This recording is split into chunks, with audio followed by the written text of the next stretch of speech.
Hello everyone, welcome back to Falcon Fire RC. Today's video is going to be a little different from the other ones I've done on my channel because it's not going to be talking about any of our cars. It's going to be talking about this battery here, the Traxxas 2832X 5000 milliamp hour 25C 11.1 volt or 3S LiPo. And a problem I've had with it and the previous one that I had, because this is the second one I've had, and both of the 2832X batteries I've had have done this. And what they've done is something gets messed up with the balance wires internally, so they don't connect. You have to align them properly, or align the battery properly to get it to connect. This one isn't too bad yet, but the other one, by the time I got it replaced with this one, it almost never connected to the balance wires almost never connected. It almost never worked. I'll show you what I'm talking about really quick. So you can see the 2832X here.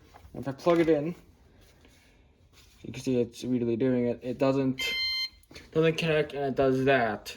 And that error code, the fourth light flashing, is the sign that there's something wrong with the battery connection. The charger is can tell the battery reads higher voltage, but it's not reading all the cells, so it's confused and it's panicking. And then if I try to plug it in a different way, you can see it'll work. So none of the other Traxxas batteries we've had have done this. We've only ever had 2S LiPos. The 2832X was the first Traxxas 3S we had, and both the original one I had and this one, which was replaced under warranty by Traxxas because of the same problem, have done this. And none of the 2S LiPos we've had have done it. So my review of this battery is, you probably shouldn't get it. It's a $70 battery from Traxxas, which that doesn't include shipping. And from my hobby shop, it cost $80.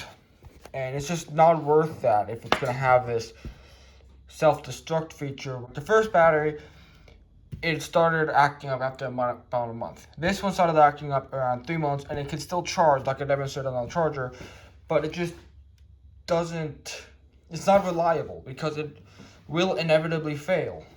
So we are still going to use this battery, mainly in my brother's Bigfoot, but I'm not going to be using this on our horse anymore.